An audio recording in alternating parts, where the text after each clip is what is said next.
جھوٹ باندھے گا، جھوٹی حدیث میری طرف منسوب کرے گا تو ایسا شخص اپنا مقام دوزخ کی آگ میں دیکھ لے، وَلِعَوْذُ بِاللَّهِ تعالی۔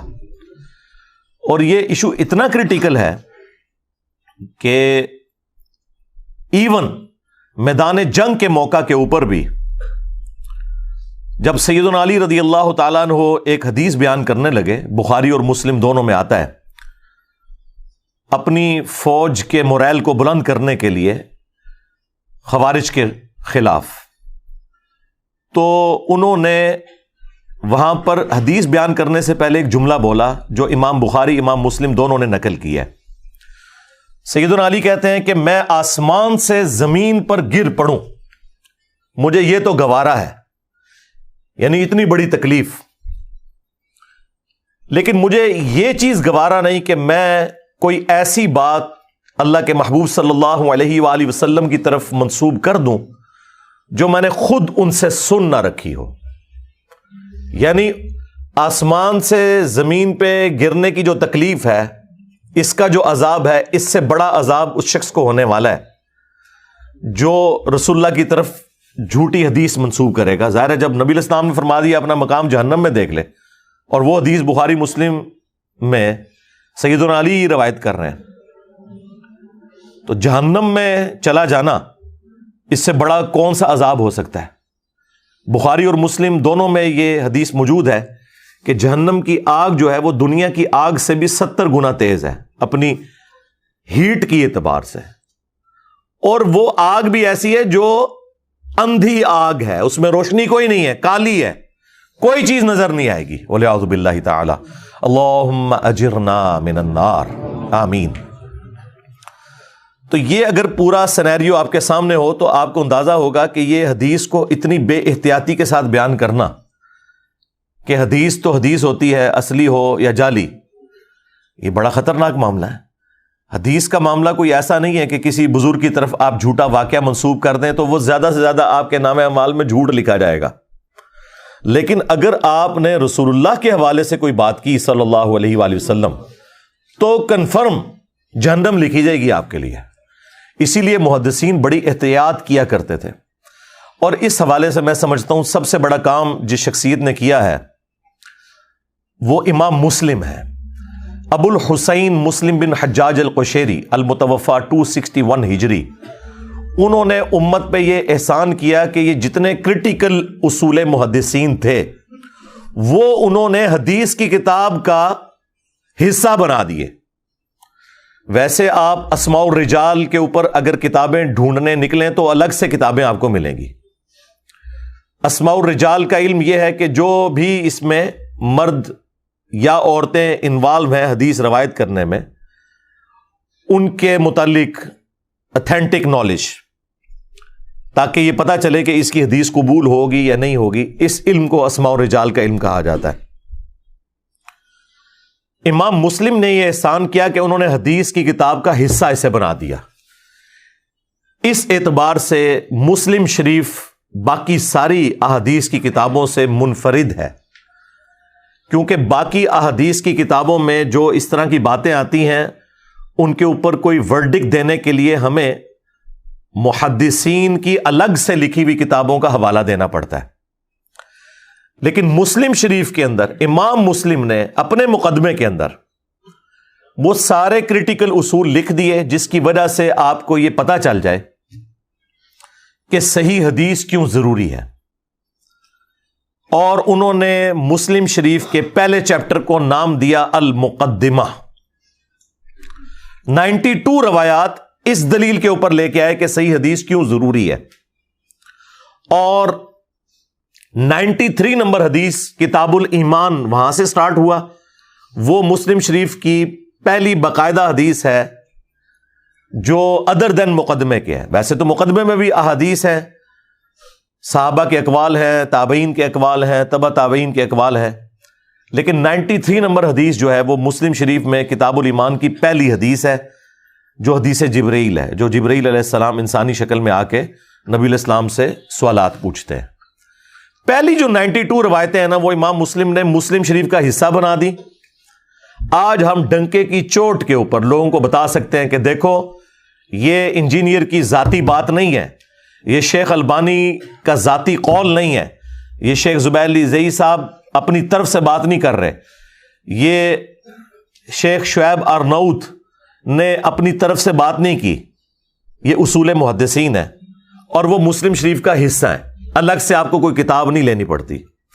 اسی لیے آلموسٹ آج سے 4 سال پہلے میں نے صحیح مسلم کا مقدمہ پورے کا پورا ایک ویڈیو کے اندر کور کیا ہے۔ میں اپنے تمام سٹوڈنٹس سے ریکویسٹ کروں گا وہ 1 گھنٹے کی ویڈیو آپ ضرور دیکھیں، صحیح مسلم کا مقدمہ۔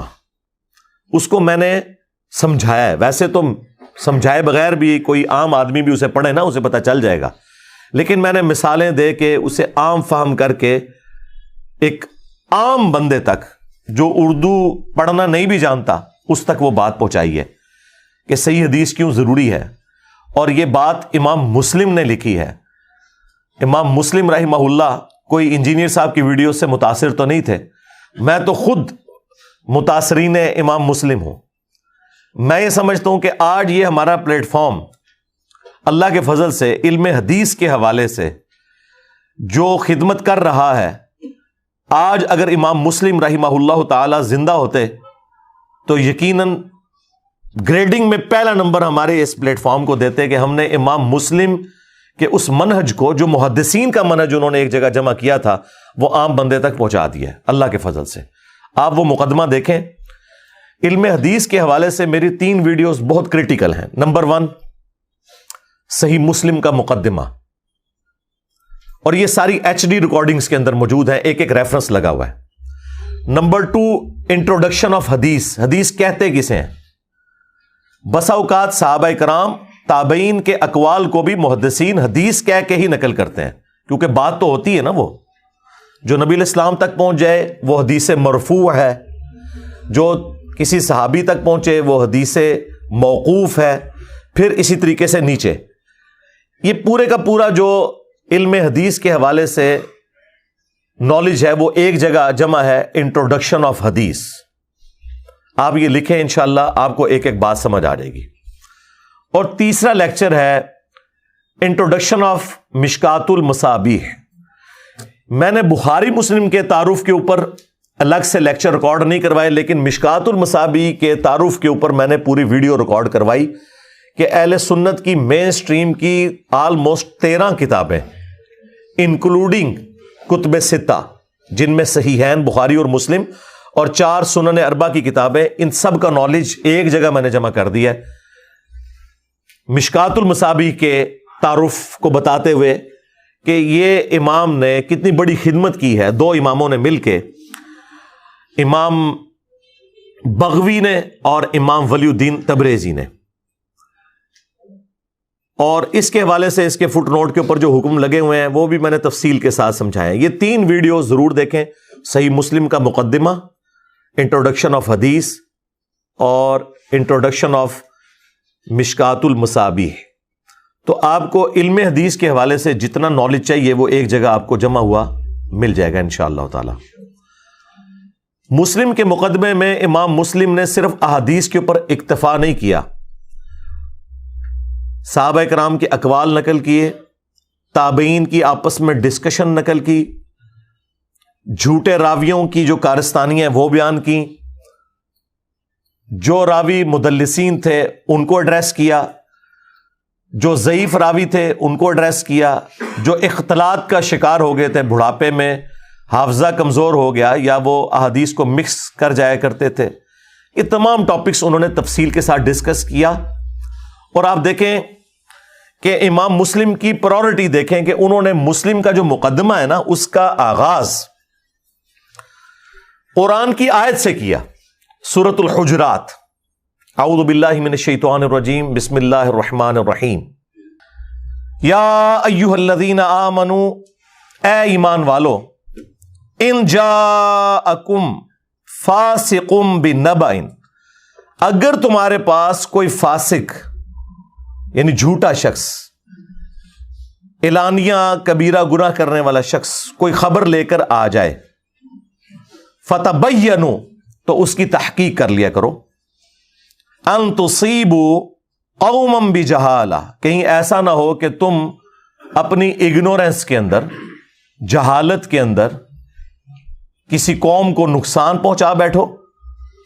فتصبحوا علی ما فعلتم نادمین، اور الٹیمیٹ اس کا انجام یہ ہو کہ بعد میں پھر کفے افسوس ملتے رہو کہ یہ کیا ہوا. یہ اسپیسیفکلی ولید ابن عقبہ کے بارے میں نازل ہوئی تھی یہ آیت، کہ اس نے ایک غلط خبر دے دی تھی کسی قبیلے سے متعلق کہ وہ اطاعت اختیار کرنے کے اعتبار سے وائلنس کر رہے ہیں، اور انہوں نے بغاوت کر دی ہے. اللہ کے محبوب صلی اللہ علیہ وآلہ وسلم کو اللہ تعالیٰ نے وحی کے ذریعے بتا دیا، ادروائز نبی الاسلام نے تو لشکر روانہ کر دیا تھا. تو یہ اسپیسیفکلی اس سے متعلق نازل ہوئی کہ اگر کوئی فاسق خبر لے کر آئے، اور یہ فاسق اسے کہا جا رہا تھا جو صحابی تھا، مسلمان تھا، کلمہ گو تھا، لیکن طلقاء میں سے تھا. فتح مکہ پہ جن لوگوں کو معافیاں دی گئیں ان میں سے ایک تھا یہ. اس کا والد بہت خبیث انسان تھا، عقبہ ابن ابی معیط، جس کے بارے میں بخاری مسلم میں آتا ہے کہ اس نے نبی الاسلام کے کندھے پر اور آپ کی گردن مبارک کے اوپر اوجڑی رکھ دی تھی، جو سیدہ فاطمہ سلام اللہ علیہا نے آ کے ہٹائی تھی بعد میں. تو اس کے بارے میں یہ آیت نازل ہوئی.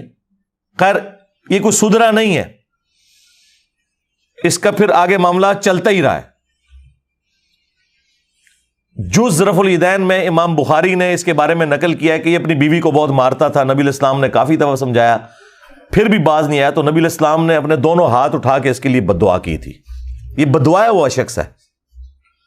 ٹھیک ہے، امام بخاری اس روایت کو جز رفع الیدین میں اس ثبوت میں لے کے آئے کہ ہاتھ اٹھانا جو ہے یہ جائز ہے. اچھا، وہ ہاتھ اٹھانے میں رفع الیدین والی روایتیں بھی لے کے آتے ہیں، اور جس موقع پہ نبی علیہ السلام نے کوئی ہاتھ اٹھا کے دعا کی ہے نا، اس کو بھی لے کے آئے. مثلاً جو مسلم شریف میں اوپر تلے کئی احادیث ہیں کہ بقیع غرقد قبرستان میں نبی علیہ السلام نے ہاتھ اٹھا کے 3 دفعہ دعا کی تھی، جو بقیع کے دفن شدہ لوگ ہیں ان کے لیے. تو یہ روایت بھی مسلم شریف والی جز رفع الیدین میں امام بخاری لے کے آئے ہیں ہاتھ اٹھانے کے ثبوت میں. رفع الیدین والی تو الگ سے لے کے آئے ہیں، اس طرح ہاتھ اٹھانے والی بھی لے کے آئے ہیں. بیسیکلی انہوں نے حنفیوں کا رد کرنا تھا کہ ہاتھ اٹھانا جو ہے نبی علیہ السلام کی سنت ہے. بہرحال یہ جو ولید بن عقبہ ہے، اس کے معاملات آگے چلتے رہے ہیں. یہی وہ شخص تھا جس نے مسلم شریف میں تفصیل کے ساتھ آتا ہے، اور بخاری میں بھی حضرت عثمان والے چیپٹر میں، کہ اس نے فجر کے 4 فرض پڑھا دیے تھے شراب پی کے. اور جب سلام پھیرا تو لوگوں نے کہا یہ کیا کیا؟ تو اس نے کہا اگر کم پڑھائی ہیں تو میں اور پڑھا دیتا ہوں، حالانکہ پہلے ہی 2 فالتو پڑھائی ہوئی تھی. پھر لوگ قریب آئے، انہوں نے قریب سے سونگا تو پتا چلا کہ اس کے تو منہ سے بدبو آ رہی ہے اس کی شراب کی. تو ظاہر ہے کہ پھر لوگ سیکھ پا ہو گئے، کچھ عرصے سے برداشت کر رہے تھے. حضرت عثمان نے اسے گورنر لگایا ہوا تھا، ان کا یہ رشتے میں بھائی بھی لگتا تھا. تو دیکھیں کہاں تک بات گئی ہے، یعنی اس نے اپنی اصلاح کوئی نہیں کی. حضرت عثمان کا دور آ گیا اور کرتوت اس کے دیکھ لیں، کہاں فتح مکہ پہ مسلمان ہوا اور کہاں یہ چلتے چلتے یہ ساری صورتحال.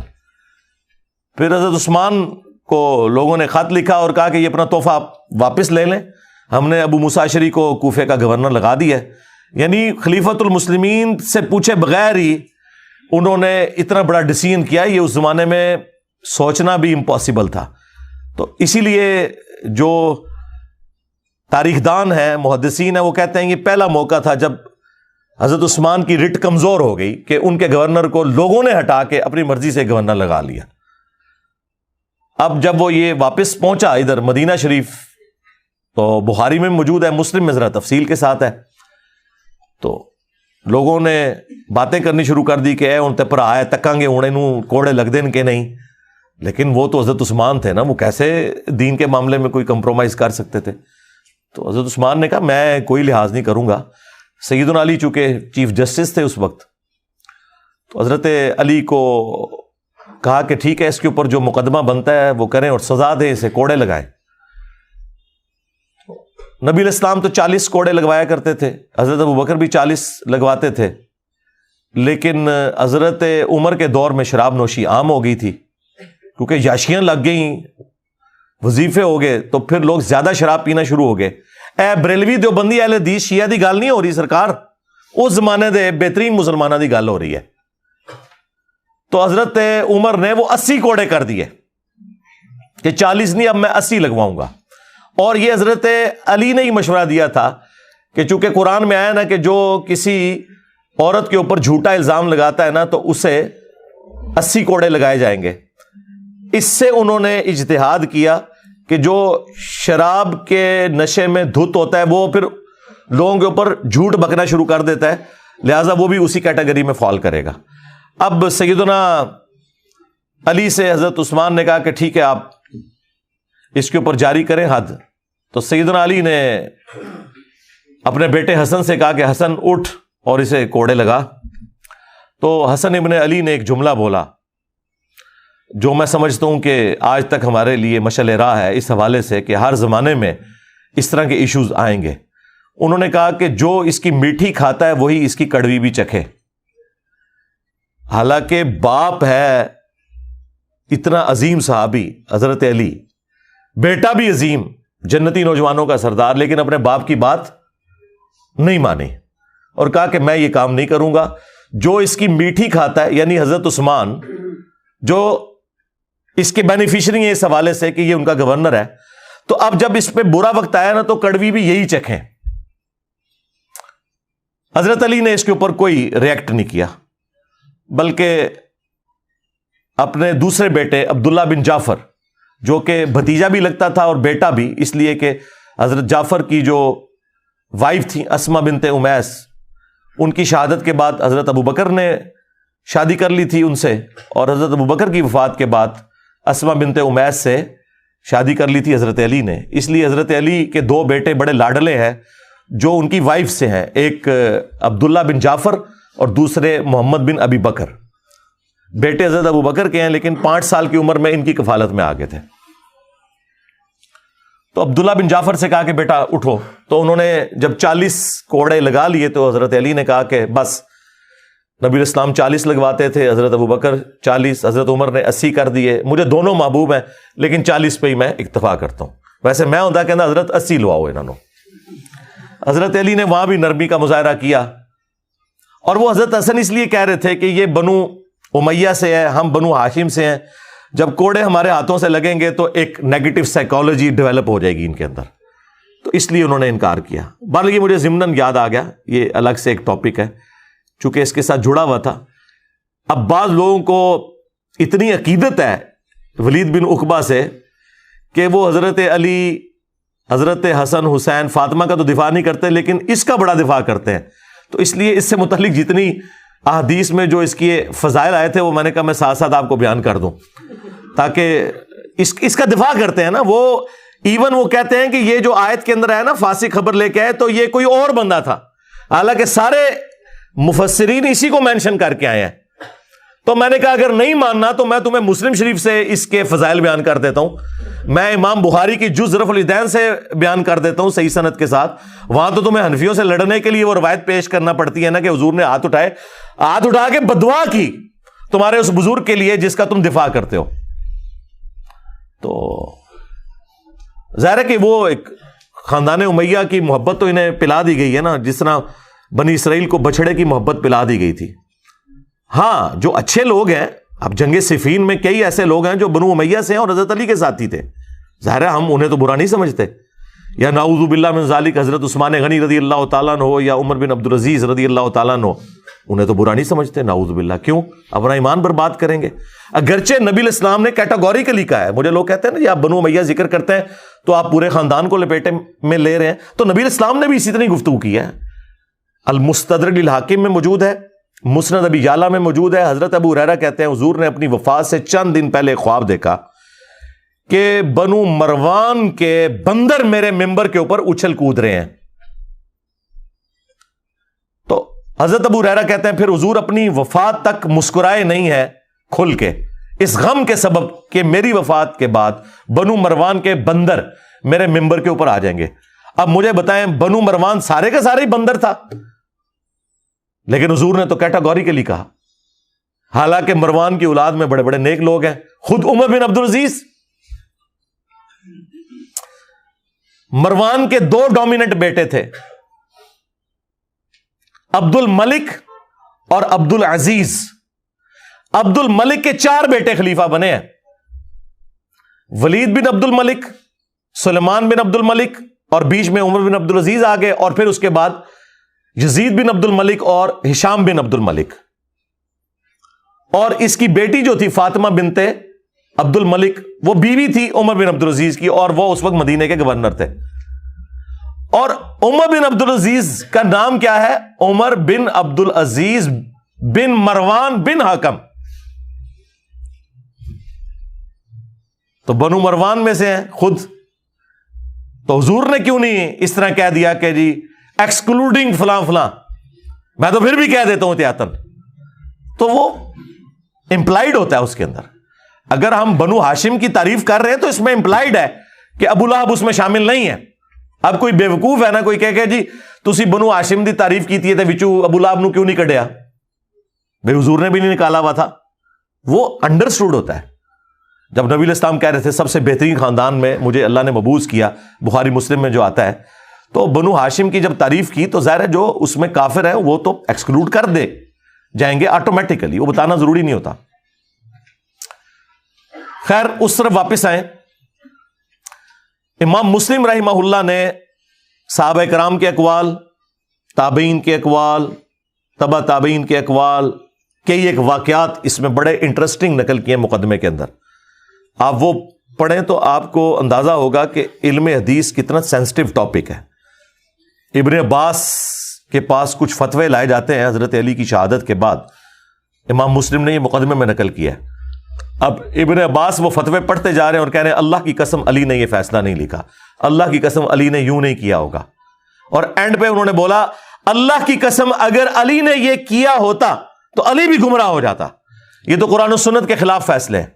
اور پھر جملہ بولا کہ ان ظالموں نے اتنے قیمتی علم کو ضائع کر دیا، یعنی حضرت علی کی شہادت کے بعد ابن عباس ابھی زندہ ہیں اور ان کی موجودگی میں حضرت علی کی طرف منسوب جو فتوے ہیں ان میں لوگوں نے تبدیلیاں کر دی تھی۔ یہ امام مسلم لے کے ہیں مسلم کے اندر مقدمے میں، اور یہ بیٹھ کے رو رہے ہیں کہ عبد القادر جیلانی نے فرمایا، ہاں شیخ احمد سرندی فرماتے ہیں، امام غزالی لکھتے ہیں۔ اور چھاڑ دو اللہ دے بندے، کتنے مولا علی، مولا علی کی طرف منسوب باتیں بھی ان میں ملاوٹ ہو گئی تو یہ باقی تو شے ہی کوئی نہیں، کیونکہ آپ خود ہی کہتے ہیں کہ ادنا صحابی ہو، اس کے قدموں کی خاک جو اس کے گھوڑوں کے نتنوں میں بیٹھے اس کو کوئی غوث کتب ابدال نہیں پہنچ سکتا، تو یہ تو حضرت علی کی بات ہو رہی ہے۔ تو تمہارے بابوں کی تعلیمات اس قابل ہیں کہ انہیں اللہ تعالیٰ کو اسپیشل پروٹیکشن دے گا؟ اسپیشل پروٹیکشن قرآن و سنت کی ہے، اور اس میں بھی قرآن انا نحن نزلنا الذکر وانا لہ لحافظون، سنت جو محفوظ ہے اس میں ملاوٹ بھی ہوئی ہے، لیکن محدثین نے اصول محدثین کے تحت ان چیزوں کو الگ سے کمپائل کر دیا تاکہ عام لوگوں کو پتہ چل جائے۔ اور امام مسلم نے جو جو سخت الفاظ استعمال کیے، انہوں نے کہا ہمارے زمانے میں جو لوگ ہزاروں کی تعداد میں احادیث اپنی کتابوں میں لکھ رہے ہیں تاکہ لوگ بڑی تعریف کریں کہ اس نے اتنی حدیثیں جمع کر لی، اور کوئی پرواہ نہیں کر رہے کہ صحیح ہے یا ضعیف، اور نہ پڑھنے والوں کو یہ بتا رہے ہیں کہ یہ روایتیں ضعیف ہیں، یہ علماء اس قابل ہیں کہ انہیں جاہل کہا جائے بجائے علماء کہنے کے۔ اندازہ کریں کہ بخاری مسلم کے زمانے میں امام مسلم جن علماء کو جاہل کہہ رہے ہیں، کیا وہ بریلوی دیوبندی اہل حدیث شیعہ تھے؟ وہ کن کو کہہ رہے ہیں جو ان کے زمانے میں احادیث زیادہ ہزاروں کی تعداد میں جمع کر رہے تھے؟ اب میں نام نہیں لیتا ورنہ وہ کہیں گے یہ محدثین کی توہین کر رہا ہے، تو آپ امام مسلم کے زمانے میں دیکھ لیں کہ انہوں نے ہزاروں کی تعداد میں حدیثیں جمع کی ہیں۔ تو امام مسلم تو کہہ رہے ہیں انہیں تو جاہل کہنا چاہیے بجائے عالم کہنے کے، انہیں پتہ نہیں کتنا خطرناک کھیل کھیل رہے ہیں۔ امام مسلم کو سمجھ آ گئی تھی، پھر انہوں نے مسلم شریف میں یہاں تک لکھا کہ کیا صحیح حدیثیں ختم ہو گئی ہیں کہ ہم ضعیف روایتوں کو اس طرح جمع کریں؟ پھر انہوں نے اس مقدمے میں یہاں تک لکھا کہ میں مسلم شریف اس لیے لکھ رہا ہوں کہ ایک عام آدمی جسے صحیح اور ضعیف کا فرق نہیں پتا، وہ یہ کتاب پڑھ کے نبی الاسلام کی مبارک سنت تک پہنچ جائے. یعنی یہ عوام الناس کے لیے امام مسلم نے حدیثیں لکھی ہیں, یہ علماء کے لیے نہیں, عوام الناس کے لیے, اس لیے کہ علماء انہیں دھوکہ نہ دے سکیں. اور جتنی بنو امیہ کی مٹی پلید کی ہے نا امام مسلم نے, اور کسی امام نے نہیں کی ہے. اور جب ہم یہ باتیں کرتے ہیں وہ کہتے ہیں یہ تو انہوں نے اپنے شاگردوں کو بس نوٹس لکھوائے تھے, اور یہ باتیں آپ اہل حدیث بھی کرنا شروع ہو گئے ہیں. تو میں انہیں کہتا ہوں کہ یہ تو امام مسلم سے ہم پوچھیں گے نا کہ حدیثیں عام لوگوں کے لیے لکھی ہیں یا, لہٰذا وہ ان کا مقدمہ دھڑام سے نیچے گر گیا جو یہ کہتے ہیں کہ کچھ حدیثیں خاص لوگوں کے سامنے بیان کرنی چاہیے, کچھ پبلک میں عام نہیں کرنی چاہیے. امام مسلم نے تو پوری مسلم شریف بھی پبلک واسطے لکھی ہے. ان کٹ دے ہوتے جو حدیث 4776 مسلم دی کہ تمہارے چچا کا لڑکا معاویہ کہتا ہے کہ ہم لوگوں کو ناحق قتل کریں اور ایک دوسرے کا مال حرام طریقے سے ہڑپ کریں, اور سورہ نساء آیت نمبر 29 میں ہے کہ ایک دوسرے کا مال ناحق طریقے سے ہڑپ نہ کرو اور اپنوں کو قتل نہ کرو. اور وہ تابعی کہتا ہے عمر بن عاص کے بیٹے سے, عبداللہ بن عمر بن عاص, کہ اب بتائیں ہم اللہ کی بات مانیں یا آپ کے چچا زاد کی بات مانیں, کیونکہ آپ ہمیں اطاعت امیر کی حدیثیں سنا رہے ہیں. تو وہ خاموش ہو کے کعبے کے سائے میں بیٹھے ہوتے ہیں, پھر سر اٹھا کے کہتے ہیں کہ معاویہ کی اطاعت کرو ان کاموں میں جس میں وہ اللہ اور اس کے رسول کے مطابق تمہیں چلاتا ہے, اور جن کاموں میں وہ اللہ کی نافرمانی کرے تم اس کی نافرمانی کرو, اور آندھا سے انجینئر کی ویڈیوز دیکھنا چھوڑ دو. ظاہر ہے وہ عبد الرحمن بن عبد رب کعبہ نے کوئی اس زمانے کے کسی انجینئر کی ویڈیو دیکھی ہوگی نا, تو متاثرین انجینئر ہے نا. اور آندھا سے مشاجرات صحابہ کو ڈسکس مت کرو, یہ بھی نہیں کہا, بلکہ اس کو علمی جواب دیا کہ تو ٹھیک کہہ رہا ہے. ورنہ تو کہتے تو تابعی ہو کہ ایک صحابی کے بارے میں کہہ رہا ہے جو حکمران بھی ہے, حکمران کی تو اطاعت ہے, وَأُولِي الْأَمْرِ مِنْكُمْ. لیکن انہیں پتا تھا کہ یہ اگر میں نے آیت سورہ نساء سے کوٹ کی تو تابعی کو پڑھ دے گا فَإِن تَنَازَعْتُمْ فِي شَيْءٍ فَرُدُّوهُ إِلَى اللَّهِ وَالرَّسُولِ. ایڈا رسک نہیں سی کوئی لے سکتا, ہوں نہیں کوئی لے سکتا تو اس زمانے کون لوے گا. تو یہ آپ نکال دیں پھر مسلم شریف سے کیسے نکالیں گے؟ یہ عوام کے لیے لکھا ہے امام مسلم نے. ٹھیک ہے. ولید بن عقبہ کے بارے میں جو میں نے آپ کو روایت بیان کی وہ شراب پینے والی, وہ بھی مسلم شریف میں لکھی ہوئی ہے. علی سے محبت نہیں رکھے گا مگر مؤمن, علی سے بغض نہیں رکھے گا مگر منافق, وہ بھی مسلم شریف میں لکھی ہوئی ہے. ہاں. تقتلہ الفئۃ الباغیہ یدعوہم الی اللہ ویدعونہ الی النار, یہ بھی مسلم شریف کے اندر حدیث موجود ہے. بلکہ یہ جو اس کا جو سخت والا جملہ ہے وہ تو بخاری شریف میں ہے, اس سے بھی اوپر کی کتاب میں 2812. آپ ہمارا کربلا والا ریسرچ پیپر پڑھیں تو آپ کو اندازہ ہوگا کہ جتنی اس قسم کی روایتیں ہیں نا وہ میجارٹی مسلم شریف میں ہے.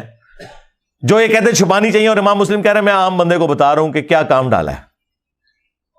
اس لیے تو نجی محفلوں میں کہتے ہیں آخری وقت میں بخاری مسلم بھی شیعہ ہو گئے تھے.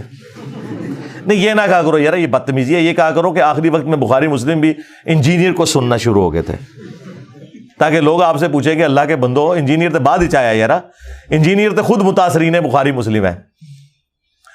آپ دیکھیں مجھ پہ علماء کو اتنا غصہ کیوں آتا ہے, تو میں اکیلے میں جب بیٹھ کے سوچتا ہوں نا تو میں کہتا ہوں بالکل ٹھیک آتا ہے, آنا چاہیے. جب آپ پہلوان سے اس کا زور ہی چھین لیں. بریلویوں کا زور یہ تھا کہ باقی سارے گستاخ رسول ہیں, ایک بندہ آ کے ان کی منجی ٹھوک دے یہ بتا کے کہ چشتی رسول اللہ لکھا ہوا ہے, میرا جھنڈا محمد کے جھنڈے سے بڑا ہوگا, تمہارا بایزید یہ کہہ کے گیا. تو مجھے بتائیں بریلوی علماء اور ان کی کٹر پبلک خودکشی نہ کرے تو کیا کرے؟ یا خودکشی کرے یا مجھے گالیاں نکالے. ان کے پلے تو شاہی کوئی نہیں رہی, ایک ہی سودا بیچ رہے تھے وہ بھی جاندہ رہا. تو منو نہ پٹن, خود سوچیں. چیخیں ان کی بالکل ٹھیک ہے. دیوبندیوں کے پاس یہ ایسٹ تھا حق چار یار کا نعرہ, وہ نعرہ ہی ان کے گلے میں فٹ ہو گیا. ہم کہتے ہیں حق چار یار ہے تو آپ بعد میں کیسے نعرہ لگا سکتے ہیں سیاست معاویہ زندہ باد؟ تم تو خود کہہ رہے ہو حق چار یار. اگر یہ بعد والا بھی ہوتا تو تم حق 5 یار کہہ رہے ہوتے. 4 یار کا مطلب کیا ہے؟ وہ کہتے ہیں بات کو نہیں ہم ڈسکس کر رہے ہیں, اس کو کر رہے ہیں. ہم کہتے ہیں اسی کو کر لو. حق 4 یار کا مطلب ہے کہ حق 4 یار کے جو مخالفین ہیں کہتے ہیں ہاں ہم ان کو نہیں مانتے, ہمیں تو حکم ہے علیکم بسنتی و سنت الخلفاء الراشدین المہدیین. یہ انہوں نے دیوبندیوں نے اپنے جھنڈے کے اوپر لکھا ہوا ہے. تو پھر ہم پوچھتے ہیں کہ بتاؤ پہلے خلیفہ کے مخالفین, ہاں کہتے ہیں جی مرتد, منکرین زکات ایسی کی تیسی ان کی. دوسرے خلیفہ کے مخالفین کہتے ہیں جی کافر، رومنز اور پرشینز. تیسرے خلیفہ کے مخالفین وہ کہتے ہیں جی بلوائی، حالانکہ اس میں صحابہ بھی تھے. ہاں صلح حدیبیہ کے صحابہ بھی تھے، لیکن بلوائی کہتے ہیں. ہم کہتے ہیں ٹھیک ہے جی، ہم آپ کے ساتھ ہیں، جو کہ حکم ہی ہے. چوتھے خلیفہ کے مخالفین رضی اللہ عنہ ہیں یہ حدیث یہاں پہ آ کے رک کیسے گئی؟ آپ کی گاڑی پنکچر کیوں ہو گئی؟ کھوتی کیوں مار گئی تھوڑی؟ ہاں پرانے زمانے میں لوگ گدے پہ سامان کو لے کے جاتے تھے نا، اور جب کسی کی نیت مری ہوئی ہو نا اور اس نے وہ کام نہ کرنا ہو تو کہتا ہے میری گدی بیمار ہے، یہ مر گئی ہے. تو یہ حق چار یار کا نعرہ خود ان کے گاٹے میں فٹ ہو گیا. تو اب مجھے گالیاں نہ نکالیں تو کیا کریں؟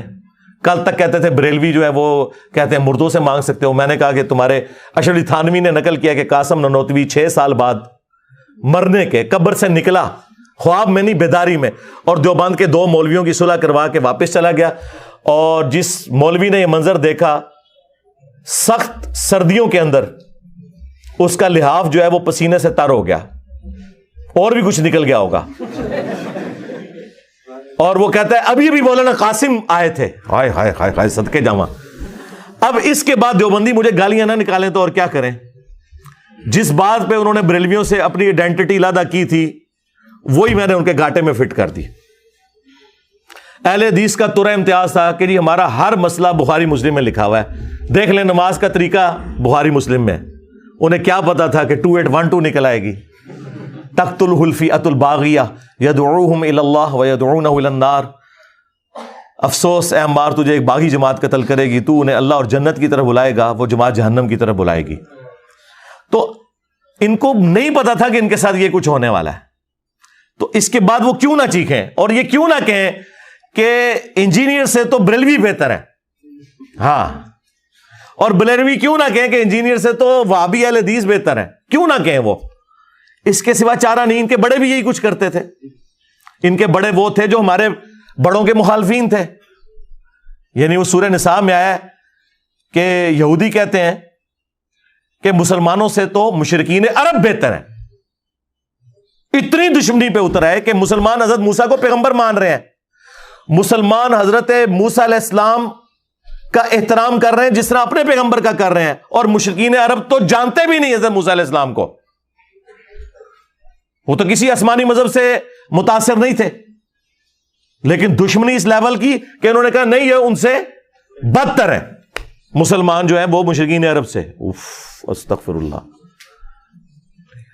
اس لیے میں کہتا ہوں اگر آپ ریشو پروپورشن بنائیں نا تو ہر فرقہ جس چیز کو بڑی گمراہی سمجھتا ہے نا وہ گمراہی ان کے ریفرنس سے میرے ہاں نہیں پائی جاتی ہوگی. تو پھر ہونا چاہیے کہ پہلے آپس میں ایک دوسرے کو سیٹل کریں، اینڈ پہ میرا نمبر رکھیں. یعنی اہل حدیث سے پوچھیں کہ کیا میری گمراہی بریلوی دیوبندی شیعہ سے زیادہ ہے ان پرنسپل؟ تو کون کہہ سکتا ہے؟ کبھی نہیں کہہ سکتے. تو پھر پہلے ان کے تو حق میں تم ویڈیوز چڑھا رہے ہو. بریلویوں سے پوچھیں کہ کیا انجینئر صاحب کی گمراہی اہل حدیث سے بھی زیادہ ہے؟ کیسے کہہ سکتے ہیں؟ اہل حدیث تو اعلیٰ حضرت کو کالا حضرت کہتے ہیں. ہاں، اور اہل حدیثوں کا ابا جو ہے احسان اللہ ظہیر وہ کیا کیا جھوٹ منسوب کر گیا ہے البریلویہ کتاب میں اعلیٰ حضرت کے بارے میں، اور میں نے دفاع کیا. تو کس نہ کہہ دیں گے کہ انجینئر جو ہے وہ اپنی گمراہی میں وہابیوں سے بھی بڑھ گیا. ایک طرف جو ہے وہ شخص ہے جو اعلیٰ حضرت کا دفاع کر رہا ہے اس مسئلے میں، تو کیسے کہہ سکتے ہیں؟ دیوبندی کس طرح کہہ سکتے ہیں کہ انجینئر جو ہے وہ اپنی گمراہی میں بریلویوں سے بھی آگے بڑھ گیا اور اہل حدیث سے بھی بڑھ گیا؟ کبھی نہیں کہہ سکتے. 3 طلاق کے مسئلے میں مجھے کوٹ کر رہے ہوتے ہیں کہ انجینئر صاحب بھی کہتے ہیں ایک مجلس 3 طلاق 3 ہے، جو ان کے لیے بہت سینسٹیو ٹاپک ہے. تو مجھے کہہ سکتے ہیں کہ میں اہل حدیث سے گیا گزروں؟ نیور. حیات النبی کے عقیدے کے اوپر اور کئی مسائل کے اندر کبھی نہیں کہہ سکتے. کوئی شیعہ کہہ سکتا ہے کہ میں جو ہوں وہ یعنی نعوذ باللہ بقول ان کے ناسبیت میں جو ہے وہ اہل حدیث اور دیوبند اور بریلویوں سے آگے بڑھا ہوں؟ نعوذ باللہ. کس طرح کہہ سکتے ہیں؟ 2 فرقے ایسے ہیں کہ جن کی سب کانٹیننٹ میں ایک رتی برابر بھی عزت نہیں تھی. ایک وہابی فرقہ اہل حدیث، دوسرا شیعہ کا. ہمارے اس پلیٹ فارم کی برکت سے عام لوگوں نے انہیں ایکسیپٹنس دی ہے کہ یار یہ بھی کوئی فرقہ ہے. آج رفع الیدین ہوتا ہے نا، تو لوگ تو پہلے گالی گلوچ کرتے تھے، اب ان کو ایکسیپٹنس آ گئی ہے کہ نہیں یار. اور پڑھے لکھے طبقے میں بھی جو نفرت کرتا تھا، بغیر تحقیق کے بھی اہل حدیث سے نفرت کرتا تھا، کیونکہ وہ میری ویڈیوز دیکھتا ہے اور انہیں پتا ہے کہ یار یہ کام نہیں کرنا ہم نے. اور شیعہ کو تو انہوں نے ویسے ہی کافر ڈکلیئر کیا ہوا تھا. شیعہ کو تو انہوں نے بالکل پرسیکیوشن کر کے سمجھ لیں زمین میں دفنا دیا تھا. لیکن ہماری ویڈیوز کی برکت سے لوگوں کو پتا چلا ہے کہ یار شیعہ کی ہر بات غلط نہیں ہے. وہ انہوں نے غلوف ضرور کیا ہوا ہے، لیکن جو بنیادیں ہیں وہ اہل سنت کی کتابوں میں موجود ہیں. بعد میں شیطان نے انہیں ہائی جیک کر کے تو رافضیت کے راستے کے اوپر چلا دیا. تو ایکسیپٹنس تو ملی ہے نا. اب یہ نہیں ہو سکتا کہ 100% جو ہے وہ ہمارے اسٹوڈنٹ جو ہیں وہ بریلوی، دیوبندی، اہل حدیث اور شیعہ کو جو ہے وہ انڈورس کرنا شروع کر دیں کہ تمہارے سارے نظریات درست ہیں. یہ تو وہی یہود و نصارہ والا کام ہے جو قرآن میں اللہ تعالیٰ نے فرمایا کہ یہ کبھی بھی تم سے خوش نہیں ہوں گے یہود و نصارہ جب تک کہ مکمل طور پہ تم ان کی ملت پہ نہ آ جاؤ. تو ہم مکمل طور پہ تو ان کی ملت پہ نہیں آ سکتے. ہم تو ملت ابراہیمی کے اوپر ہیں. ہم تو اپنا روحانی باپ اسے سمجھتے ہیں جس کی قبر مدینے میں ہے. النبی اولا بالمؤمنین من انفسہم وازواجہ امہاتہم. نبی مومنین کی جانوں سے بڑھ کر ان پر حق رکھتے ہیں، اور نبی کی بیویاں امت کی مائیں ہیں صلی اللہ علیہ وآلہ وسلم. تو مکمل طور پہ تو نہیں آ سکتے. تو امام مسلم نے کمال کا کام کیا. اسی میں انہوں نے اینڈ پہ جا کے جو 92 نمبر روایت کے اندر کافی سارے قوانین جو ہے نا انہوں نے ایک جگہ جمع کیے ہیں. ان میں سے ایک یہ ہے کہ وہ لکھتے ہیں کہ حدیث جو ہوتی ہے نا، یا تو اس کے ذریعے حلال اور حرام کا فیصلہ کرنا ہوتا ہے، یا اس سے کوئی دینی مسئلہ اخذ کرنا ہوتا ہے، یا ترغیب اور ترہیب دلانی ہوتی ہے، یعنی نیک عمل کی فضیلت بیان کرنا اور برے عمل کی وعید بیان کرنا. یہ تین انہوں نے کیٹیگریز لکھی ہیں کہ حدیث سے یہ تین کام لیے جاتے ہیں. نمبر 1 حلال و حرام کا فیصلہ کرنا. کتنا بڑا فیصلہ ہے، دین کی بنیاد ہے. نمبر 2 دین کے احکامات کو اخذ کرنا. اور نمبر 3 فضائل بیان کرنا یا وعیدیں بیان کرنا. اسے کہا جاتا ہے ترغیب اور ترہیب. البانی کی کتاب بھی ہے الترغیب والترہیب، اس پہ انہوں نے حکم لگائے ہوئے ہیں. کتاب تو پہلے کی ہے. تو اس پہ پھر وہ کمنٹس کرتے ہیں کہ یہ بڑا سینسٹیو ٹاپک ہے، اس لیے ضعیف روایتیں نہیں لی جائیں گی، صحیح حدیثیں لی جائیں گی. اور اسی میں پھر وہ اینڈ پہ جا کے اس کو بھی کنکلوڈ کرتے ہیں کہ مدلس کی عن والی روایت سما کی تصریح کے بغیر ضعیف تصور کی جائے گی، جب تک وہ یہ بتا نہ دے کہ میں نے یہ حدیث سنی کس سے. مدلس وہ راوی ہوتا ہے جو اپنے استاد کے یا روایت کے عیب کو چھپائے. تدلیس کہتے ہیں چھپانے کو. توریہ بھی کیا جاتا ہے. آپ کو پتا ہے عام حالت میں بھی لوگ توریہ کر لیتے ہیں. زو معنی جملہ بولنا جس کے 2 معنی ہو، تاکہ جھوٹ کا بھی کوئی الزام نہ لگے اور مقصد اس سے اپنا حاصل کیا جائے. یہ مجبوراً تو جائز ہے، لیکن اسے عادت بنانا اور ہر معاملے میں کرنا یہ بہت بڑا عیب ہے. حدیث کی فیلڈ میں یہ جو کچھ کیا گیا، اس کی وجہ سے بہت بڑا فتنہ کھڑا ہوا. لیکن چونکہ یہ تدلیس کا کام کرنے والے لوگ بڑے بڑے محدثین تھے، ثقہ تھے، صدوق تھے، سچے لوگ تھے، اس لیے محدثین نے اس عیب کے باوجود ان راویوں کے اوپر جرح نہیں کی، بلکہ ایک اصول بنا دیا کہ جب یہ تدلیس کریں گے تو ہم ان سے سما کی تصریح پوچھیں گے، اگر بتا دیں گے تو ایکسیپٹ کر لیں گے، ادروائز پھر وہ روایت قبول نہیں کریں گے. اگر زندگی میں ایک دفعہ بھی کسی نے یہ کام کیا ہے تو اس کی ہر روایت کے اوپر وہ پھر بتائے گا کہ کس سے اس نے سنا، کیونکہ ہمیں تو نہیں پتا، ہمارے پاس کوئی وحی تو نہیں آتی ہے کہ یہ تدلیس کر رہا ہے یا واقعی اس نے حدیث سنی ہے.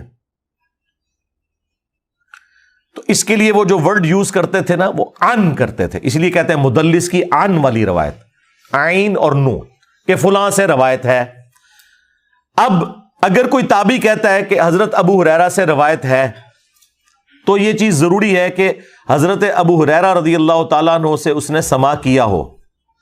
اگر وہ مدلس نہیں ہے اور ان سے روایت کر رہا ہے کوئی مسئلہ نہیں ہے، کیونکہ وہ چھپاتا ہے نہیں ہے، تو یقیناً جب وہ ان کہہ رہا ہے نا تو یہ الفاظ کا چناؤ اس کا ایسا نہیں ہے جس کی وجہ سے اس کی حدیث ریجیکٹ کر دی جائے، کیونکہ ان کے ساتھ بھی روایت کی جاتی ہے، ان کے ساتھ کی جاتی ہے۔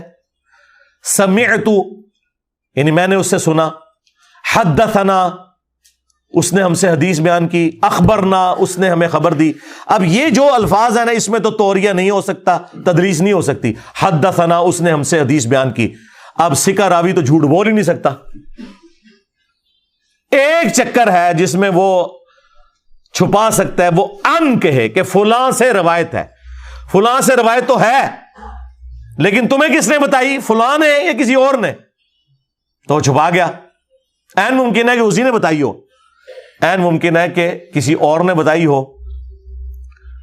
اچھا یہ اب وہ کیوں کرتے تھے؟ ہے تو یہ عیب ہے۔ امام شعبہ کہتے ہیں کہ میرے نزدیک تدلیس کرنا زنا سے بدتر ہے، اتنا وہ سخت اس کے بارے میں حکم لگاتے ہیں۔ لیکن امام شعبہ خود مدلسین سے روایتیں بھی کرتے ہیں، لیکن وہ بتا دیتے ہیں کہ میں اگر مدلس سے روایت کروں تو جب تک سماع کی تصریح نہیں ہوگی میں آگے روایت بیان نہیں کروں گا، لہذا میری سند کے اندر اگر آن والی روایت بھی آ جائے قتادہ کی یا آمش کی تو تم نے اسے سماع کی تصریح پر محمول سمجھنا ہے، اور وہ ہم لیتے ہیں۔ آپ دیکھیں کئی ایسی روایتیں ہیں جن میں آمش اور قتادہ ان سے روایت کر رہا ہے لیکن نیچے شعبہ بیان کر رہا ہونا تو ہم کہتے ہیں روایت ٹھیک ہے، کیونکہ امام شعبہ سماع کی تصریح کے بغیر نہیں لیتے تھے۔ اسی طریقے سے بخاری مسلم میں بھی آمش کی یا سفیان ثوری کی یا ابن شہاب زہری کی روایتیں جو عن والی ہیں وہ سماع کی تصریح پر محمول ہیں، کیونکہ یہ محدثین اس کو عیب سمجھتے ہیں، وہ کنفرم کر کے وہ روایتوں کو لکھتے تھے۔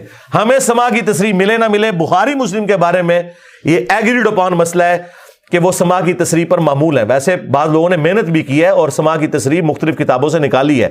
ایک عرب کے اسکالر نے پوری کتاب لکھی اس ٹاپک کے اوپر، انہوں نے ایک ایک روایت کی سماع کی تصریح بتائی ہے۔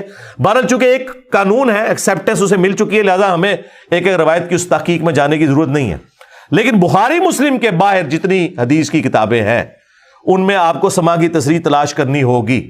یہ اکثر کہہ دیتے ہیں نا جی ابن مسعود والی روایت جو سفیان ثوری کی تدریس کی وجہ سے ضعیف ہے، تو سفیان ثوری کی تدریس والی تو 10 روایتیں بخاری میں بھی ہیں، تو یہ دھوکہ دیتے ہیں اپنی پبلک کو، انہیں پتہ ہے کہ یہ 2 نمبری کر رہے ہیں، ہاں جان بوجھ کے چکر بازیاں کرتے ہیں۔ جیسے دیوبندی بریلوی جب اہل حدیثوں کو خاموش کروانا ہوتا ہے نا اور بخاری سے جان چھڑانی ہوتی ہے تو کہتے ہیں جی دیکھیں بخاری میں تو لکھا ہے نبی علیہ السلام نے کھڑے ہو کے پیشاب کیا ہے، حالانکہ انہیں پتہ ہے کہ یہ جائز ہے مرد کے لیے مجبوری کی حالت میں۔ اور جب منکرین حدیث کے ساتھ ان کا مکالمہ ہوتا ہے تو بخاری کی شرح لکھتے ہوئے بریلوی اور دیوبندی دونوں اس حدیث کا دفاع کرتے ہیں۔ اہل حدیث سے مکالمہ ہوتا ہے تو وہی حدیث عیب کے طور پر پیش کرتے ہیں، جی ایسا بخاری نو مندے ہو پھرتے ہو تو عیب ہی لکھے ہے، چونکہ انہوں نے رفع الدین سے بھاگنا ہوتا ہے۔ اسے کہتے ہیں ایک ٹکٹ میں 2 مزے کرنا۔ اچھا یہ جو منافقت کر رہے ہیں تو یہ کسے دھوکہ دے رہے ہیں؟ اپنے آپ کو۔ جب قرآن کہتا ہے وَأَنْتُمْ تَعْلَمُونَ، یہود و نصارہ کو اللہ تعالیٰ نے کہا ہے کہ تم جانتے تو ہو، یہ جو کچھ شرک کر رہے ہو یا نبی الاسلام کا انکار کر رہے ہو، تمہاری کتابوں میں نبی الاسلام کی پیش گوئیاں تو موجود تھی، حتیٰ کہ سورۃ البقرہ میں سورۃ الانعام میں آیا یہ نبی کو اس طرح پہچانتے ہیں جس طرح اپنے بیٹوں کو، انہیں پتہ ہے یہ وہی پیغمبر ہے، لیکن نہیں، ہر درمی پہ آگے۔ وَمَا اخْتَلَفَ الَّذِينَ أُوتُوا الْكِتَابَ إِلَّا مِن بَعْدِ مَا جَاءَهُمُ الْعِلْمُ بَغْيًا بَيْنَهُمْ، اہل کتاب نے جو انکار کیا ہے وہ آپس کی ضد کی وجہ سے، ہم اسے کیوں مانے؟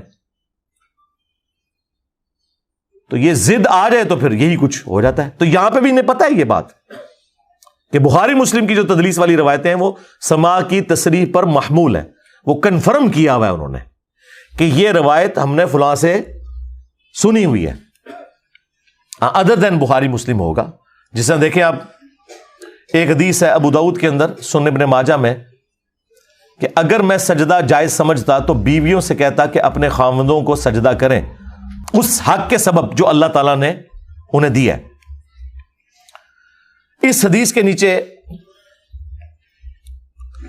شیخ زبیر علی صاحب نے تحکیم لگائی ہے، ابو داؤد کے اندر بھی مشکات میں بھی یہ حدیث موجود ہے،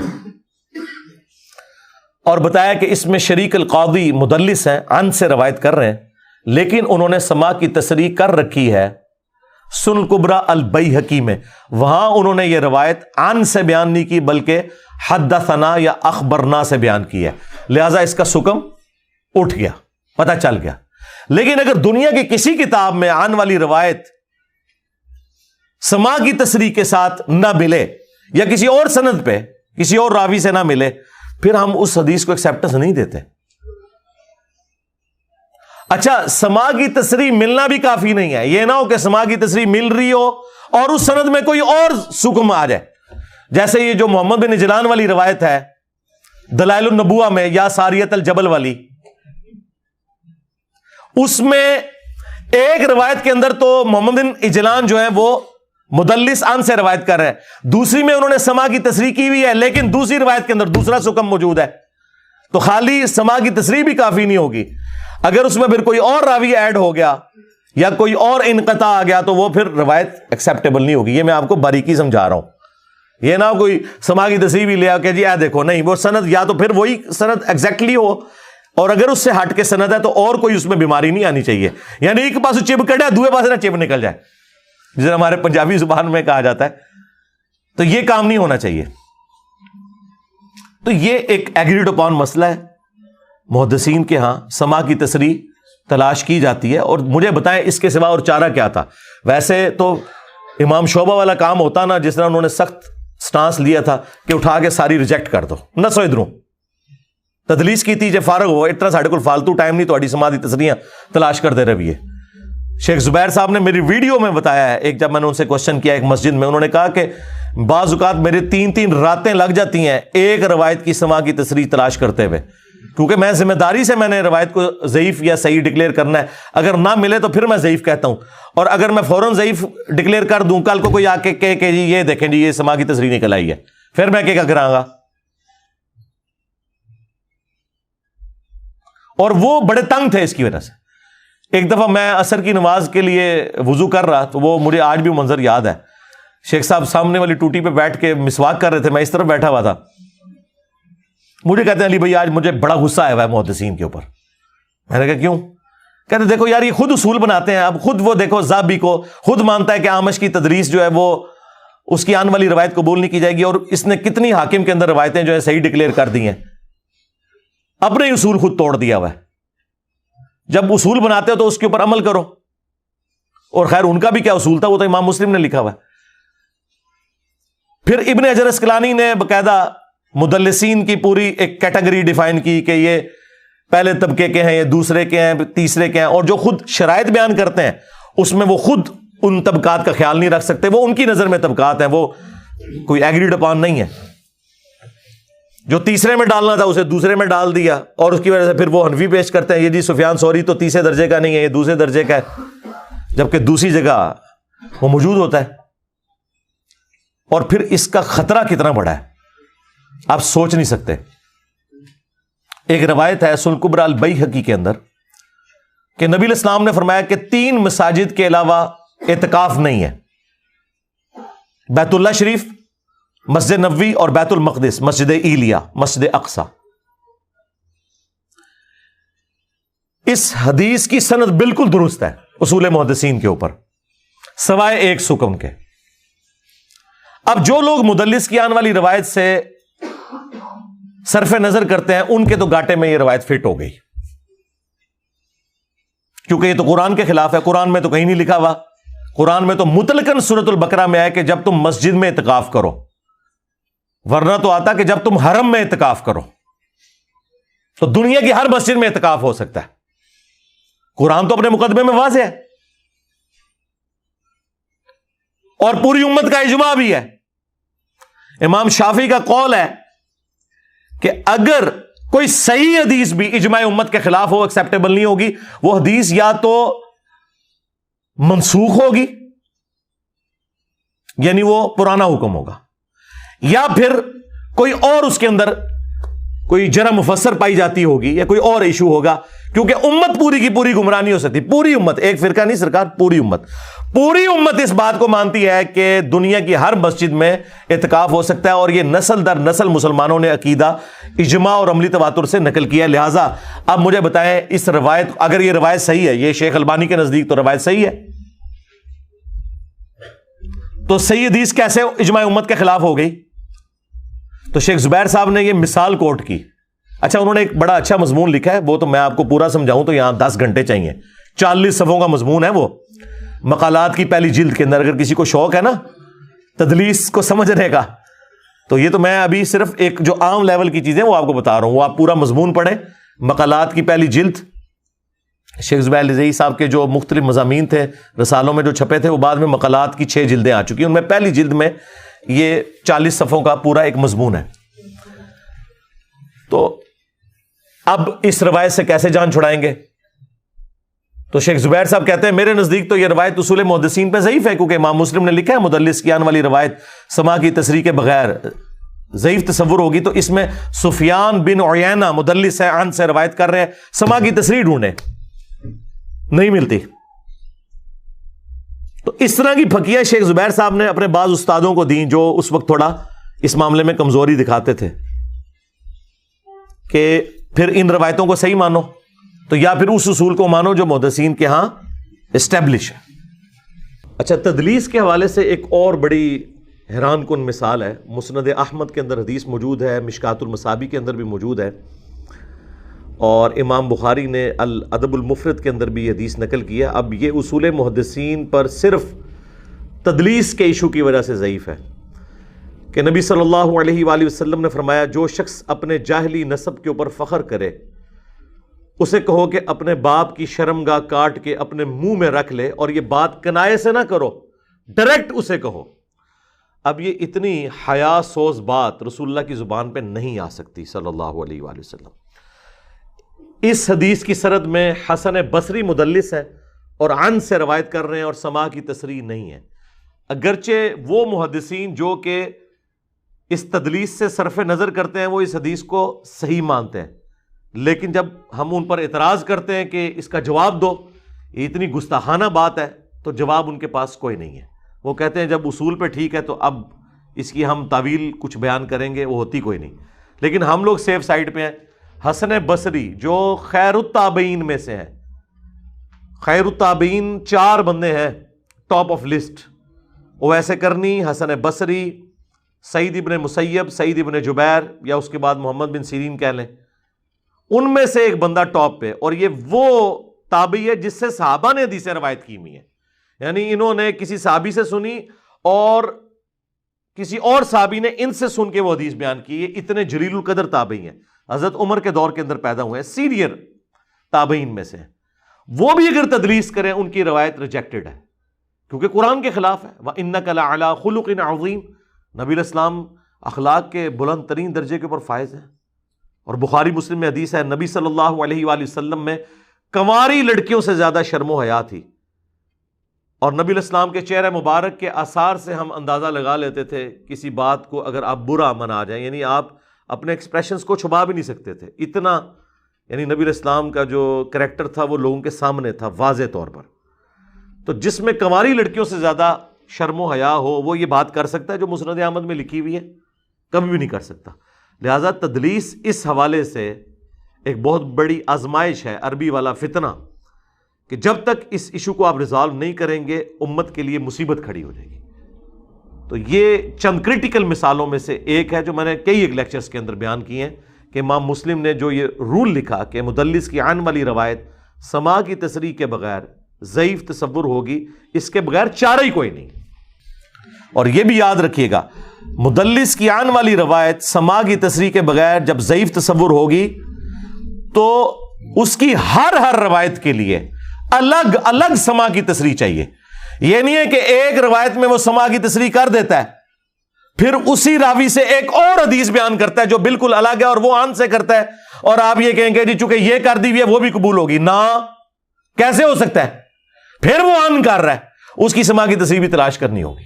یہی وہ چیز ہے جو اس دن کچھ بھائی آئے ہوئے تھے, ان میں سے کچھ غالی شیعہ بھی تھے اور کچھ متاثرین بھی تھے, تو وہ یہی بحث میرے ساتھ کر رہے تھے. تو مجھے پھر پوری بات سمجھانی پڑی کہ یار پہلے علم حدیث حاصل کرو اور کوشچن کرو اور خاموش ہو جاؤ. اس طرح دنیا میں کام نہیں چل سکتا. یہ کیسے ہو سکتا ہے؟ یہ تو حضرت موسیٰ علیہ السلام کے ساتھ حضرت خضر نے نہیں کیا. سورۃ الکہف میں 3 چانس دیے اور ہر دفعہ کہہ کے ہون بولے نا تے کام ختم, تیرے میرے راستے جدا, کہا تھا نا, تو بدتمیزی کی تھی. کیونکہ استاد اور شاگرد کا رشتہ اسی طریقے سے ہوتا ہے. دنیا میں بھی سیوک سینس یہی ہے کہ آپ ٹیچر سے جب سوال کرتے ہیں تو ٹیچر نے آپ کا سوال سمجھ لیا, آپ تو ابھی بالکل انیشیل سٹیج کے اوپر ہیں, آپ کو پتہ ہی نہیں علم حدیث کا, تو تسلی سے آپ کی بات سنیں گے, اس کے بعد جواب دیں گے, آپ نے بولنا نہیں. کیونکہ جب میں 99 پہ پہنچوں اور آپ آ کے مجھے کاٹ لیں, پھر میں 0 پہ آ جاؤں گا, پھر مجھے پوری تمہید بنانی پڑے گی. کیونکہ ایک بات سٹارٹ ہوتی ہے اور اینڈ ہوتی ہے, بیچ میں آگے کوئی لچ تلے پھر وہ پورا ٹیمپو ٹوٹ جاتا ہے, جو پہلے سمجھایا ہوتا ہے پھر دوبارہ سمجھانا پڑتا ہے. تو اصول یہی ہے. اس لیے میں نے انہیں 4 دفعہ چانس دیے. حضرت خضر علیہ السلام نے تو 3 چانس دیے تھے حضرت موسیٰ کو, میں نے 4 دیے. پھر میں نے انہیں کہا تھا کہ بھائی اگر اس طرح کرو گے پھر میں آپ کو یہاں سے نکال دوں گا. یہ نہیں کہ کوئی دھکے ماروں گا, ظاہر ہے اس سے پہلے انہیں سموسے چائے کھلا چکے ہیں, سارا کچھ ہو چکا ہے. اب میں نے سوچا اس سے بہتر جملہ بولوں, اگرچہ یہ میری اپنی اختراع ہوگی, دنیا میں تو یہ نہیں چلتا, دنیا میں تو ٹیچر ہی اسٹوڈنٹ کو نکالتا ہے. لیکن چونکہ یہاں پہ آپ کو جھوٹے اخلاقیات پڑھائے گئے ہیں, تو اس کا حال یہ ہے کہ میں اندر سے اگر کوئی ایسا معاملہ ہوگا تو میں اسے کہوں گا بھائی اب اگر آپ بولے تو میں اٹھ کے باہر چلا جاؤں گا. پوچھو, ہاں ایک کر رہا میں غلط ہوں ویسے, لیکن تواڈے جھوٹے اخلاقیات دی تکمیل واسطے کراں گا. جو آپ نے جھوٹے اخلاقیات گھڑے ہوئے ہیں, سچے اخلاقیات تو یہی ہیں دنیا میں. ٹیچر اسٹوڈنٹ کو نکالتا ہے جب وہ مس بہیو کرے. سیکھنے بیٹھے اور مفت سکھا رہے ہیں, تمہارا ٹیچر تو لے کے سکھاتا ہے نا, میں تمہیں کھلا کے سکھاتا ہوں. میری طرح کا پھر بھی نہیں وہ ہو سکتا, لیکن پھر بھی آخری حال یہ ہے کہ میں کہوں گا جناب ویسے تو قرآن نے تو حکم دیا ہے وَإِذَا خَاطَبَهُمُ الْجَاهِلُونَ قَالُوا سَلَامًا, اگر جاہل سے تمہارا واسطہ پڑے تو ان کو پائی اپنی راہ لے تے مینوں اپنی راہ لین دے, دور ہی سلام, نیڑے بھی نہ بیٹھ دے انہوں. ہم تو کہہ رہے ہیں نا آپ کو نکالیں گے یا خود نکل جائیں گے. قرآن تو کہتا ہے کہ انہیں دور سے ہی کہو بھائی سلام, فارغ ہے, نیڑے بھی نہ لگی میرے, بارو باری. تو یہ غیر اخلاقی تعلیم ہے جو قرآن سکھا رہا ہے. مجھے نہیں سمجھ آتا کہ ہمارے جاہل اسٹوڈنٹ اس قسم کے, جو جی علی بھائی سے اختلاف ہے, یار کوئی تو شوق ہے اختلاف کرنے کا, وہ کوئی گل ہوئے تو اختلاف کرو نا. پہلے سیکھیں کہ کیا سویلائز دنیا کے اندر ہوتا ہے, اسلام کے اخلاقیات کیا ہیں. آپ کے اخلاقیات تو یہ ہیں کہ ایک بندہ اگر دروازے پہ آگے کھڑا ہو گیا ہے تو آپ اسے یہ نہیں کہہ سکتے کہ میں آپ سے نہیں ملنا چاہتا, آپ واپس چلے جائیں. کہ کتنا بدتمیز ہے, بوئے دے آیا بندہ واپس کر دیا. اسلام اس سے بھی آگے بد اخلاقی آپ کو سکھاتا ہے, جو آج کی اس سو کالڈ دنیا میں آپ کو بد اخلاقی بتائی گئی ہے کہ آپ جواب دینے کے بھی پابند نہیں ہے. اسلام کہتا ہے 3 بار کھٹکھٹایا, جواب ملے تو ٹھیک, جواب نہ ملے واپس چلے جاؤ اور اس بات کا برا بھی نہ مانو. یعنی میں پابند نہیں ہوں کہ میرے دروازے پہ آ کے کوئی دستک دے رہا ہے میں اسے جواب بھی دوں. کتنی بد اخلاقی ہے. آپ تو کہنے یار ایک بوئے تے آیا, یار چل جھوٹی موٹھی انہوں طریقے نال ہی کہہ دے. یہ ہماری دنیا ہے. جس طرح ہماری دنیا میں اخلاقیات یہ ہیں کہ نبی علیہ السلام اس طرح بولتے تھے جس طرح طارق جمیل صاحب بولتے ہیں, غامدی صاحب, ہاں, لیکن نبی علیہ السلام اس طرح نہیں بولتے تھے. صحیح مسلم اٹھا کے دیکھیں 2005 نمبر حدیث ہے کہ نبی علیہ السلام جب ممبر پر چڑھتے, ایک تو آپ کا خطبہ کھڑے ہو کے ہوتا تھا, کھڑے ہو کے بندہ ویسے ہی پرجوش ہوتا ہے, تو آپ علیہ السلام کی آواز بلند ہو جاتی, غصے میں اضافہ ہو جاتا, آنکھیں سرخ ہو جاتی. 3 جملے جابر بن عبداللہ نے بیان کیے ہیں ہر خطبے کے اندر, جیسے کوئی جرنیل اپنی فوج کو تیار کر رہا ہو, میدان جنگ کے لیے نہیں, آخرت کا خوف دلانے کے لیے. آخرت کا خوف دلانے کے لیے یہ نہیں کہا جاتا کہ بھائی مرنے سے پہلے تیاری کر لیں, اللہ تعالیٰ آپ سے پوچھے گا. نہیں نہیں نہیں, آخرت کا جب خوف آپ نے دلانا ہے تو پھر اس سٹائل میں دلانا ہے جس طرح ڈاکٹر سرار صاحب دلایا کرتے تھے. ہاں, اس سٹائل میں نہیں کہ جو یہ اس طرح کا سٹائل ہے, کیونکہ وہ تذکیر تو ہوتی نہیں اس طریقے سے. پھر تو آپ کو نبی الاسلام کے اخلاقیات بھی غلط بتائے گئے. ہاں, آپس میں جب آپ بیٹھے ہوئے کھانے پینے کی ٹیبل کے اوپر یا ویسے گپ شپ میں, اس میں تو ظاہر ہے بالکل ڈفرینٹ معاملہ ہوگا. تو میں نے آپ کو بتایا کہ شاید افریدی صاحب جس طریقے سے کرکٹ کے میدان کے اندر بلند آواز سے اپیل کرتے ہیں تو اپنی بیوی سے چائے تو نہیں آواز ہے کہہ کے منگواتے ہوں گے, ورنہ ٹائم قیامت تک ہے, چاہ تو نہیں لبڑی. ہاں, تو ان کی بیوی بھی کبھی نہیں کہتی ہوگی کہ کار تے تو بڑا صحیح ہونا ہے, بتا نہیں جا کے تنوں کیا ہو جاتا ہے. تو وہ یہ یعنی اتنی عقل ان کو بھی ہے کہ یار یہ ریکوائرمنٹ ہے, لہذا دعوت کی ریکوائرمنٹ ہے. ممبر کی ریکوائرمنٹ ہے. ہاں گالی گلوچ نہیں ہونا چاہیے. ہاں ہمارے اس اگریشن کے سٹائل نے تو دنیا میں تبدیلی لے کے آیا کہ لوگوں کو پتا چلا یار یہ اس طرح ہے.